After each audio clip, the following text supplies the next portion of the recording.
Ito guys, so ito yung Immunomax ko na gamot. Inubos ko na itong dalawa.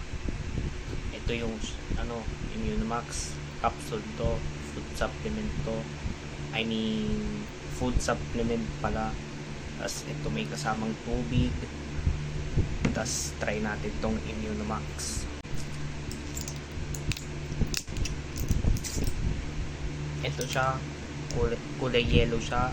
Ang letra niya ay kulay blue. Try natin.